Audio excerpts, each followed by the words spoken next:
Hi, my name is Joseph Alai. Welcome to my channel. And today I want to talk about how to manage and control your world, how to tend to the garden of the mind, how to make sure that everything you experience is everything you want to experience, how to prune the vine. So the reason I bring this up is because over the time, everyone goes through ebbs and flows with manifesting. There's immersion periods and then there's maintenance periods.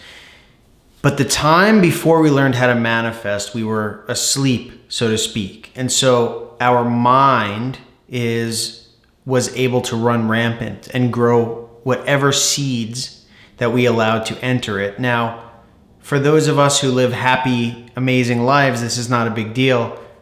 But for the rest of us who are experiencing things that we don't wish to experience, this is for you. This is how to take care of this, that those weeds that you allowed to grow in the garden of your mind, how to get rid of those and how to make sure that we are always getting what we want. So first of all, if you have not done so already, hit that like button. It does something to the algorithm, which allows people who would not be able to see this video to see this video, and it's working. So, and hit the subscribe button for laser targeted specific methodology on exactly how to manifest everything that you want in a predictable, systematic way. So let's just jump right into it then. In Genesis 2, it talks about Adam was given a task, and the task of Adam was to tend to the Garden of Eden. And shortly thereafter, he puts Adam to sleep, and he never wakes him up. And so you could say that Adam is never asleep, and then the dream of mankind or humanity takes place in Adam, in Eden. And so essentially, this is all in the infinite dream of God's mind, what's happening right here. So the amazing thing about that is that if this was a dream, then we can control it. Then we can do whatever we want. Now think about it. When you're asleep, like I had a dream last night, a very vivid dream. It was there. It was really there. And when I woke up, I was convinced for a moment that it was true. But thinking back on it, where did that dream exist? Everything was solidly real, as solid as this. Where was that dream? It does not exist in physical form in my mind. It's somewhere in awareness, right? And that is the exact nature of what this is right now, except this is in the infinite mind of God. And we're sleeping in Eden, so to speak. And all we had to do was tend to the garden of God in Eden. And so that's obviously metaphorical. That's a story, but it holds a lot of truth because we had been asleep all along, and the world outside is sometimes chaotic, and our experience is solely created by our allowance of that world to be created. And so the truth is that if we can go in and modify and fix the thoughts and garden of our mind, then we can, in effect, change this external world. So there's a quote, and it says, "No one can come to me except for my Father that draws him near." And so what does that mean? That means nothing in this world can appear in our experience unless we are the ones who drew it there. No one can come unto me except unless my Father draws him near. So what is the Father? So the Father is our human imagination. That is the thing that manifests everything. We are always manifesting all the time without, whether we know it or not. That is our trait. That is our skill. If we are in a dream of God, if this is all just in the infinite dream of God, then that would mean that what we are made up of is God. And if we're made up of God and God is creative, namely everything in this world exists, it must come from somewhere or something, then that means that we must be able to create as well. And in fact, that is what manifesting is. We are the essence, the awareness of God. And so all we have to do is imagine exactly what we want. if we can imagine what we want as if we already have it, then that will be manifested or refracted out in awareness, or the infinite dream of God, so to speak, as we are sleeping on Eden, and we'll get what we want. So there's another quote in the Bible, and it says, "I am the true vine, and my Father is the vine dresser." Now, what does that mean? So there's a verse that correlates to that, and it says, "I and my Father are one," right? So basically what it's saying is the one who is tending the garden, the vine dresser, is the same as the true vine. So that means that our imagination is the creator, and we are the thing that's experiencing the creating.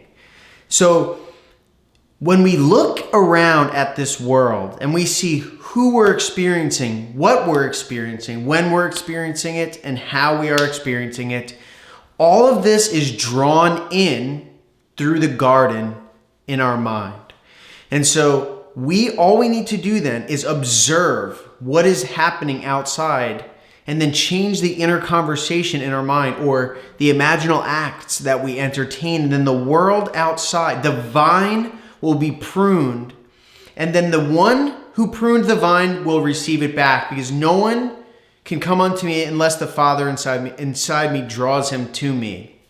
So, and the other aspect is that everything that imagined must be manifested. So therefore, there is nothing in our experience at all that we have not drawn in for some reason. So think about the people that are in your life.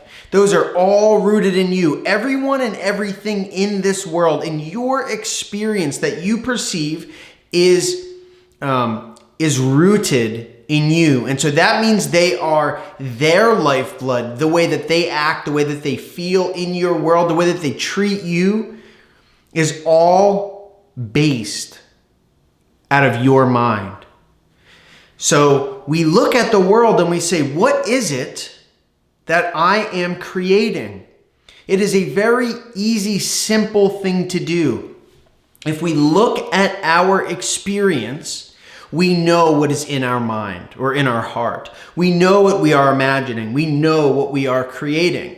We don't have to really take too long to figure it out. If we look at how we're treated by others, if we look at who is it that is in our life, if we look at the types of people and the conversations that we're having with those people, if we look at our job, if we look at our bank account, if we look at our friends and family, if we look at where we live, if we look at anything that exists, literally every single thing that exists in our experience, even the way that other people act, even the way that other people are thinking and expressing that to you, that is all your creation through your assumptions, ideas, inner conversations, memories, beliefs, imaginal acts, anything that you allow into your subconscious mind. It is all rooted in you. You are the true vine, and your Father is the vine dresser. And what's the vine dresser? That which prunes and cuts the vine. So there's another analogy in the Bible, and it's called